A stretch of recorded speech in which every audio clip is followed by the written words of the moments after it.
Assalamu alaikum students. With the online lectures conducted by Aligarh Institute of Technology, I am Sayyid Kazim Hussain Rizvi, and today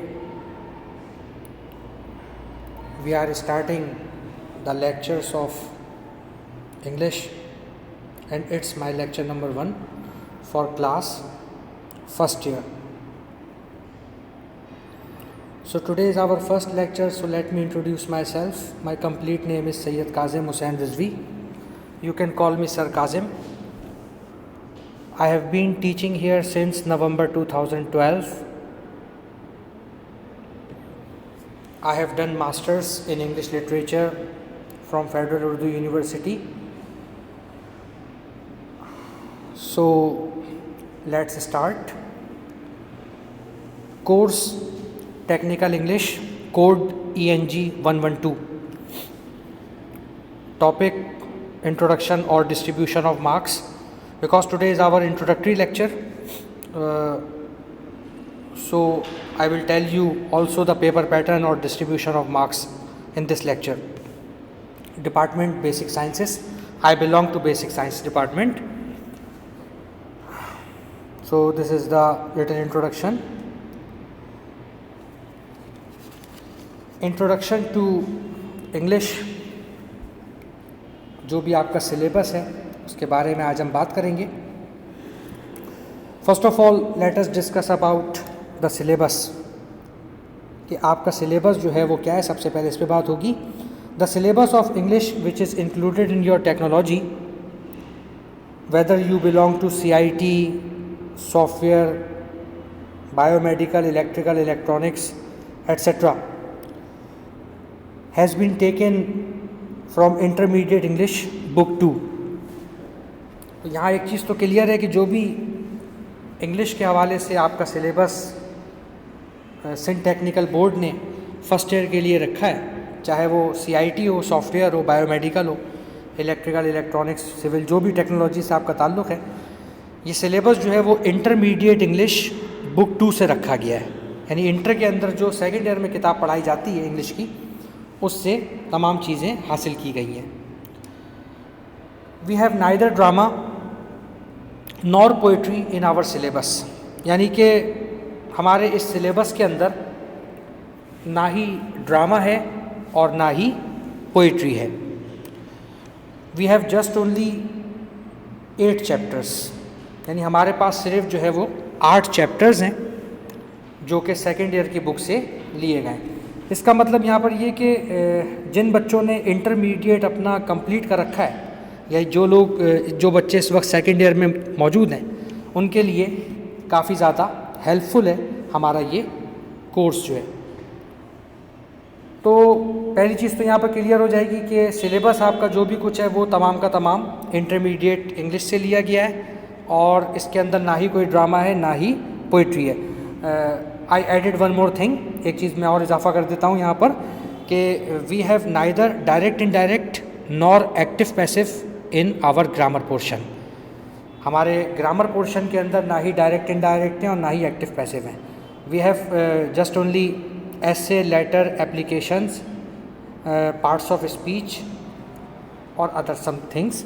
कुछ और चीज़ें भी इसके साथ शामिल हैं, लेकिन डायरेक्ट इनडायरेक्ट और एक्टिव पैसिव हमारे पास मौजूद नहीं है.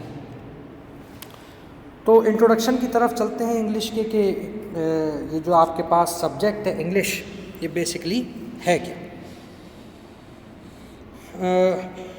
Now let us talk about this specific word English. इस मखसूस लफ्ज़ के बारे में बात करते हैं इंग्लिश के. That what is the meaning और डेफिनेशन ऑफ इंग्लिश, कि इस लफ्ज़ का मतलब क्या है या इसकी तारीफ़ क्या है. There is no specific meaning of the word English. देखें, लफ्ज़ इंग्लिश का कोई ख़ास मतलब या इसकी तारीफ़ नहीं है. The word English is an abbreviation of several words, यानी ये जो लफ्ज़ है इंग्लिश, ये मुख्तलिफ़ अल्फाजों का मजमुआ है. It is the combination of several words, कई अल्फाजों का मजमुआ है. एब्रीविएशन से मुराद कम्बिनेशन, मजमुआ. Just like AIDS, Pepsi, CDI, KFC, so and so, बहुत सारे अल्फाज जो हैं वो इसके अंदर शामिल हैं. which has no specific meanings, but these words are also the combination of several words. यानी बहुत सारे अल्फाजों का ये मुरक्कब है, जैसे एड्स है, पेप्सी है, CDI है, इस तरह से मिलते जुलते अल्फाजों का. जैसे एड्स है, बहुत ही मोहलिक बीमारी, an acute disease. The full form of the word AIDS, acquired immune deficiency syndrome. अगर इन वर्ड्स को कंबाइन किया जाए तो ये एड्स का वर्ड सामने आता है. इसी तरीके से CDI, capacitor discharge ignition, leading manufacturing brand इन मोटरसाइकिल्स इंजन्स. मोटरसाइकिल के जो इंजन्स हैं उनमें CDI वगैरह जो है वो आपको अक्सर देखने में मिलता है. इसी तरीके से ये जो वर्ड है इंग्लिश, इसके कोई मखसूस मतलब जो है वो सामने नहीं आते. The word English is an abbreviation of several word just like AIDS, Pepsi, CDI, etc. The full form of the word English is England Native General Language for Ireland, Scotland and Helms. ये चीज़ शायद आपके लिए थोड़ी सी नई हो, यहाँ पर new होगी ये आपके लिए कि लफ्ज़ इंग्लिश का जो फुल फॉर्म है वो है England native general language for Ireland, Scotland and Helm's. यानी बरतानिया की मकामी आम ज़बान. नेटिव मकामी, England name of the country, general common आम, लैंग्वेज ज़बान, यानी बरतानिया की मकामी आम ज़बान फॉर आयरलैंड, आयरलैंड के लोगों के लिए, स्कॉटलैंड, स्कॉटलैंड के लोगों के लिए, एंड हेल्म्स और हेल्म्स के लोगों के लिए. अब आयरलैंड के अंदर बोले जाने वाली जो ज़बान है बुनियादी तौर पर उसको कहा जाएगा आयरिश. इरिश भी बोलते हैं कुछ लोग इसको आयरिश भी बोलते हैं. Both the pronunciations are correct. Second, Scotland. Scotland में बोली जाने वाली ज़बान स्कॉटिश. हेल्म्स 1869 तक बरतानिया की एक अलहदा रियासत थी, लेकिन उसके बाद इसको स्कॉटलैंड में मर्ज कर दिया गया, कंबाइन कर दिया गया. तो यहाँ पर बताने का मकसद ये कि इंग्लिश जो है वो अपने कोई ज़ाती मतलब नहीं रखती, बल्कि ये जो वर्ड है English, it is the combination of several words. The breakup of the word English is England native general language for Ireland, Scotland and Helm's. यानी बरतानिया की आम मकामी ज़बान आयरलैंड के लिए, स्कॉटलैंड के लिए और हेल्म्स के लिए. So here one thing is clear that English language is made from या is made by these languages. यानी आयरिश, स्कॉटिश और हेल्म्स के अंदर बोले जाने वाली ज़बानों ने अहम किरदार अदा किया है अंग्रेज़ी ज़बान को बनाने में.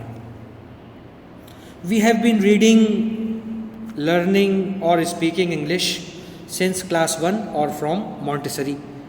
वी हैव बीन रीडिंग, हम पढ़ते हुए आ रहे हैं, लर्निंग याद करते हुए आ रहे हैं, और स्पीकिंग इंग्लिश या बोलते हुए आ रहे हैं अंग्रेज़ी को सिंस क्लास 1 और फ्रॉम मॉन्टेसरी, क्लास 1 से या फिर मॉन्टेसरी से. एंड ट्राइंग आवर बेस्ट, और अपने तौर पर बेहतर कोशिश करते हैं, ज़बरदस्त कोशिश करते हैं to get the command on this language, कि इस ज़बान के ऊपर ग्रिप की जा सके, इसको अपने कंट्रोल में किया जा सके. अब यहाँ पर एक और चीज़ जो कि क्लियर करना मैं ज़रूरी समझता हूँ वो ये कि ये जो ज़बान आपके सामने इंग्लिश की सूरत में मौजूद है, ये इतनी मुश्किल नहीं है जितना मुश्किल इसको बना दिया गया है. बस सिर्फ़ और सिर्फ थोड़ा बहुत वोकैबलरी और टेंसेस के ऊपर या ग्रामर के ऊपर अगर आपकी ग्रिप है, so you need some practice to command over this language. इस लैंग्वेज के ऊपर कमांड हासिल करने के लिए कोई ज़्यादा आपको बहुत ज़्यादा कोई मेहनत करने की ज़रूरत नहीं है. English is an international language which is spoken in almost all over the world. यानी ये बैनुल अक़वामी ज़बान है. इंटरनेशनल लैंग्वेज बैनुल अक़वामी ज़बान है विच इज़ स्पोकन, जो कि बोली जाती है in almost all over the world, पूरी दुनिया के अंदर तकरीबन हर एक मुल्क में. Either it is India, Australia, Canada, Pakistan etcetera, जितने भी ममालिक हैं सब के अंदर अंग्रेज़ी ज़बान बोली जाती है और समझी भी जाती है। ये बात और है कि कहीं पर ज़्यादा इसका रुझान है और कहीं पर कम है, लेकिन बहरहाल इसकी अहमियत से इनकार नहीं किया जा सकता। And also the mother tongue of America and England, और इसके साथ ही साथ ये मादरी ज़बान है अमेरिका और बरतानिया की। तो यहाँ पर एक चीज़ तो क्लियर हो गई कि इंग्लिश का जो खालिस ताल्लुक़ है, यानी मुकम्मल तौर पे जो इंग्लिश का ताल्लुक़ है वो अमेरिका और इंग्लैंड के साथ मदर टंग के तौर पर जुड़ा हुआ है, यानी इन जगहों पर इंग्लिश के अलावा कोई और ज़बान नहीं बोली जाती। अब इस हवाले से अमेरिका और इंग्लैंड के दरमियान अगर देखा जाए तो इंग्लैंड को मुकम्मल तौर पर इस हवाले से कह सकते हैं आपके डोमिनेटिंग पोजीशन हासिल है, क्योंकि फाउंडर ऑफ इंग्लिश जो हैं वो तमाम के तमाम इंग्लैंड से ही ताल्लुक़ रखते हैं। English as a language was officially introduced in 1066, यानी बरतानिया के अंदर जो अंग्रेज़ी ज़बान ऑफिशियली तौर पर मुतारिफ़ करवाई गई वो 1066 में इंट्रोड्यूस्ड हुई। And today we are living in 2020, यानी इस वक्त जो है वो हम 2020 के अंदर मौजूद हैं। सो अराउंड 950 ईयर्स, तकरीबन 950 साल पहले इस ज़बान की बुनियाद रखी गई और इसको ऑफिशियल तौर पर बरतानिया की ज़बान के तौर पर पेश किया गया। Under the supervision of king of England named Williams, यानी बरतानिया का जो बादशाह था इसका नाम विलियम्स था, इसने इस ज़बान को कौमी ज़बान के तौर पर बरतानिया में इंट्रोड्यूस्ड करवाया। ऑक्सफोर्ड स्कूल और university which provided all the courses in English was established in 1096. It means that the first university or school which provide every literature in English was established in 1096, around 950 years, यानी तकरीबन 950 साल पहले ये Oxford school या university जो है ये दुनिया की पहली यूनिवर्सिटी या स्कूल कहलाई गई जहाँ पर अंग्रेज़ी ज़बान की तालीम बाकायदा तौर पर दी गई। This university is now called Oxford university, और इस यूनिवर्सिटी को हम ऑक्सफोर्ड यूनिवर्सिटी के नाम से आज हम पहचानते हैं। अब यहाँ पर कुछ चीज़ें जो कि मैंने लिखी नहीं हैं, लेकिन यहाँ पर बताना मैं बेहतर समझता हूँ आपको मालूमात के लिए, because today is our introductory lecture. तो William Shakespeare 1564 till 1616, father of English drama, father of English criticism, father of novels etcetera, यानी विलियम शेक्सपियर जो है वो इंग्लिश के अंदर हर लिहाज से डोमिनेटिंग पोजीशन पर हैं, जिन्होंने इंग्लिश को हमारे सामने बेहतर तरीक़े से पेश किया है। जैसे हमारी मादरी ज़बान उर्दू है, और उर्दू के अंदर जो डोमिनेटिंग पोजीशन है वो मौलवी अब्दुल हक को हासिल है, यानी जिनको बाबाए उर्दू भी कहा जाता है, जिनकी वजह से उर्दू आज हमारे सामने आसानी के साथ मौजूद है। यानी पहले की जो उर्दू है उसमें थोड़े से मुश्किल अल्फाजों का इस्तेमाल ज़्यादा है, लेकिन जैसे विलियम शेक्सपियर है, इन्होंने मुश्किल इंग्लिश को आसान करके पेश किया है। इसी तरीके से मौलवी अब्दुल हक ने जो पुरानी उर्दू, जिसको मुश्किल उर्दू भी कहा जाता था, उसको जदीद उर्दू के अंदर कन्वर्ट करके हमारे सामने पेश किया। तो ये मुख्तसर सा एक इंट्रोडक्शन है इंग्लिश के हवाले से आपके सामने। इसके बाद after this now we are discussing distribution of marks और पेपर पैटर्न। क्योंकि आज ये इंट्रोडक्टरी क्लास है तो इसी के अंदर हम ये एग्जामिनेशन पॉइंट ऑफ व्यू के हवाले से भी बात कर लेते हैं, ताकि ये टॉपिक आपका मुकम्मल हो जाए। And in the next class we will discuss the chapters of our syllabus. जो सिलेबस के हमारे चैप्टर्स हैं उनको हम डिस्कस करना शुरू करेंगे। डिस्ट्रीब्यूशन ऑफ मार्क्स और paper pattern, total marks 100 for CIT, 50 marks. यानी कि आपका जो पेपर इंग्लिश का है ये टोटल 100 मार्क्स का है तमाम टेक्नोलॉजीज़ में सिवाय CIT के। CIT के अंदर ये जो पेपर है आपका ये 50 मार्क्स का होगा। लेकिन ये जहन में रखिएगा इसका जो टाइम ड्यूरेशन होगा वो 3 आवर्स ही होगा, यानी 3 आवर्स के अंदर ही आपको ये पेपर मुकम्मल करना होगा। यानी CIT के स्टूडेंट्स ये ना समझें कि हमारे मार्क्स कम है तो हमारा टाइम भी कम होगा, ऐसा नहीं है। उनके मार्क्स अगर 50 हैं लेकिन उनको मटेरियल उतना ही देना होगा जितना कि 100 मार्क्स के अंदर क्वेश्चंस प्रोवाइड किए जाएंगे। इसको डिस्कस करते हैं तफसील से, थोड़ा मैं आपको एक्सप्लेन करता जाऊँगा एक एक चीज़। Section A 20/10, this section is also called objective type question. यानी ये जो सेक्शन है आपका A, इसमें आपको मखसूस वक्त दिया जाएगा, स्पेसिफिक टाइम आपके पास होगा 20 मिनट्स का। 20 मिनट के बाद ये जो ऑब्जेक्टिव टाइप क्वेश्चन होगा आपके पास, क्वेश्चन पेपर होगा, ये आपसे वापस ले लिया जाएगा। इसके अंदर जो पहला क्वेश्चन है वो है चूज़ द करेक्ट आंसर। यानी कि आपके सामने 3 या 4 ऑप्शंस आएंगे, उनमें से एक ऑप्शन आपको करेक्ट करके देना होगा। ये तमाम टेक्नोलॉजीज़ के लिए 20 मार्क्स का होगा और CIT के लिए 10 मार्क्स का होगा। देन नेक्स्ट सेक्शन B 50/25, यानी सेक्शन B जो है वो तमाम टेक्नोलॉजीज़ के लिए 50 मार्क्स का है सिवाय CIT के। CIT के लिए 25 मार्क्स का होगा। इसमें जो आपके पास क्वेश्चन नंबर 2 आएगा वो आएगा attempt any 5 questions, each question carries 4 marks. Attempt any 5 questions means the examiner will ask you at least 7 और 8 क्वेश्चंस। कम से कम 7 से 8 सवालात आपके सामने आएंगे शॉर्ट क्वेश्चन आंसर्स की सूरत में। एंड आउट ऑफ दीज 7 और 8 questions you will have to write at least 5 answers. Each question carries 4 marks. तमाम सवालात जो होंगे वो 4 मार्क्स के होंगे। तो 5 4 ज़ा 20 और 10, यानी 10 जो है वो CIT के लिए होंगे। यानी CIT के लिए ईच क्वेश्चन 2 मार्क्स का होगा, जबकि तमाम टेक्नोलॉजीज़ के लिए 4 मार्क्स का होगा।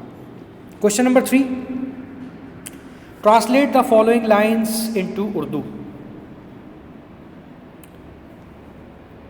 यानी कि कुछ लाइन्स आपके सामने आएंगी जिनको आपने उर्दू में ट्रांसलेट करना होगा। ये लाइन्स जो आपके सामने आएंगी ये चैप्टर्स में से ही आएंगी, वो तमाम चैप्टर्स जो कि हम ऑनलाइन की सूरत में या इन ऑनलाइन क्लासेस के मुकम्मल होने के बाद जो ऑफ़लाइन क्लासेस हमारी रेगुलर होंगी, वो जो चैप्टर्स आपको पढ़ाए जाएंगे ऑनलाइन में या ऑफ़लाइन में, उन्हीं चैप्टर्स के दरमियान में से किसी भी एक चैप्टर की 2 या 3 लाइन्स आपके सामने आएंगी जिनको आपने उर्दू के अंदर ट्रांसलेट करना होगा। Question number 4, words of similar in sound but different in meaning and spelling. यानी ऐसे अल्फाज जो कि एक जैसी आवाज़ रखते हैं लेकिन उनके मीनिंग्स और उनकी स्पेलिंग बिल्कुल मुख्तलिफ होती है, या उसमें एटलीस्ट एक अल्फ़ाबेट का लाजमी तौर पर डिफरेंस होना ज़रूरी है। This question is also called homophones. इस क्वेश्चन को हम होमोफोन्स के नाम से भी कॉल आउट करते हैं। 8 मार्क्स का ये तमाम टेक्नोलॉजीज़ के लिए होगा और CIT के लिए ये 4 मार्क्स का होगा। Question number 5, use any 4 of the following words in your sentences। यानी this question is also called idioms. The examiner will ask you at least 6 idioms, and out of these 6 idioms you will have to make at least 4 sentences. तो 8 marks / 4 marks। Question number 6, do as directed। This question contains 3 blanks. Blank number 1, correct form of verb. Blank number 2, insert suitable article. Blank number 3, correct form of tense, यानी कोई भी सही tense जो है वो आपने इस्तेमाल करना होगा डू एज डायरेक्टेड में। बहुत ही आसान क्वेश्चन है, कोई इतनी ज़्यादा डिफ़िकल्टी नहीं है इसके अंदर। जब हम ग्रामर डिस्कस करेंगे तो इस टॉपिक के ऊपर डिटेल में आके बात करेंगे।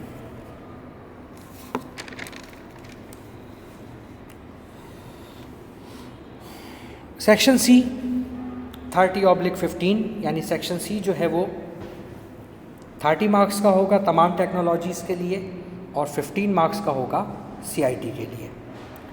इसमें question number 7, make summary of any one of the following chapters, यानी आपके सामने जो है वो 3 चैप्टर्स के नाम आएंगे। The examiner will ask at least 3 chapters and out of these 3 chapters you will have to make a summary of any one of the following chapters, यानी इन 3 में से किसी भी एक चैप्टर की समरी जो है वो आपको लिखनी होगी। तो यहाँ पर जो हम समरी का तरीक़ेकार रखेंगे वो ये होगा कि कम से कम जो हम क्वेश्चन आंसर्स डिस्कस करेंगे उस क्वेश्चन आंसर्स की डिस्कशन में मैं आपको तरीक़ा बताता हुआ चलूँगा कि किन 2 आंसर्स या 3 आंसर्स को कंबाइन करके आप इस क्वेश्चन को कवर अप कर सकते हैं। यानी इस क्वेश्चन के लिए there is no need to prepare it, इसकी ज़्यादा कोई मेहनत करने का इसमें कोई मसला नहीं है। इसमें question number 8, write a letter और एन एप्लीकेशन। लेटर या एप्लीकेशन में आपके पास जो है वो चॉइस मौजूद होगी। पूरे इस सेशन में 3 लेटर्स मैं आपको करवाऊंगा और 3 से 4 एप्लीकेशंस लिखवाऊंगा आपको मैं। इंशाअल्लाह ताला उससे हट के पेपर में नहीं आएगी। जो इम्पॉर्टेंट लेटर और एप्लीकेशन होगी वही मैं आपको करवाऊंगा। 3 लेटर्स और 3 या 4 एप्लीकेशंस, इसमें आपके पास चॉइस मौजूद है। लेटर या एप्लीकेशन में से कोई भी एक चीज़ लिख दें। 8/4 यानी 8 मार्क्स की ये तमाम उसके लिए है, टेक्नोलॉजीज़ के लिए, और 4 मार्क्स की ये CIT के लिए है। Question number 9, right an essay on any one of the following topics. 3 topics आपके पास आएंगे और उन 3 टॉपिक्स में से किसी भी एक टॉपिक के ऊपर आपको एसे लिखना होगा एटलीस्ट 120 to 150 वर्ड्स के दरमियान। जैसे मौजूदा टाइम पर कोविड-19 का एसे काफ़ी ज़्यादा इम्पॉर्टेंट है। इसके अलावा जो करंट अफेयर्स से रिलेट एसेज हैं उस पर हम तफसील के साथ बात करेंगे। 5 से 6 एसेज मैं आपको लाजमी तौर पर लिखवाऊंगा ताकि ये कि आपके बैकअप के ऊपर कुछ मजबूती रहे और आप जो है वो एसे की प्रिपरेशन अच्छी तरीके से कर सकें। बाकी लिखने के हवाले से कुछ और मेथड्स मैं आपको बताऊंगा ताकि अगर आउट ऑफ टॉपिक कोई ऐसे आपके पास आ जाता है तो आपको ज़्यादा मुश्किल ना उठानी पड़े। Question number 10, translate the following sentences into English. The examiner will ask 3 sentences, at least 3 sentences, कम से कम 3 sentences वो आपसे यहाँ पर पूछेगा। और पहला सेंटेंस जो होगा आपका वो प्रेजेंट से ताल्लुक़ रखता होगा, दूसरा पास्ट से और तीसरा फ्यूचर से। तीनों सेंटेंसेस उर्दू में आपके सामने आएंगे और आपने उसको इंग्लिश में आपने उसको कन्वर्ट करना होगा। फॉर एग्ज़ाम्पल, हम खाना खा चुके हैं, मैं बाज़ार जा रहा हूँ, वो आ रहा है। इस तरह के सेंटेंसेस जो कि आम तौर पे कॉमन रूटीन के सेंटेंसेस होते हैं वही आपसे पूछे जाएंगे। इतना ज़्यादा डिफ़िकल्ट नहीं होगा। टेंसेस के ऊपर हम डिटेल में बात करेंगे ड्यूरिंग द क्लासेस, चाहे वो ऑनलाइन की सूरत में हो चाहे वो ऑफलाइन की सूरत में हो। कोई चीज़ आपको किसी चीज़ के हवाले से परेशान होने की ज़रूरत नहीं है। अब इस डिस्ट्रीब्यूशन ऑफ मार्क्स में वो तमाम चीज़ें जो कि मेरी ज़िम्मेदारी पर हैं वो मैं अभी आपको क्लियर कर देता हूँ, सिवाय एक क्वेश्चन के। Question number 1, choose the correct answer. ये हम पेपर की डिस्कशन के दौरान ही, यानी जो भी मैं आपको चैप्टर्स पढ़ाऊंगा उसमें मैं आपको टॉपिक्स या पॉइंट्स बताता हुआ चलूँगा कि इसको हाईलाइट कर लें, ये इंपॉर्टेंट है। इसके बाद क्वेश्चन आंसर्स क्वेश्चन नंबर 2 के अंदर, ये तमाम मेरी जिम्मेदारी पर हैं।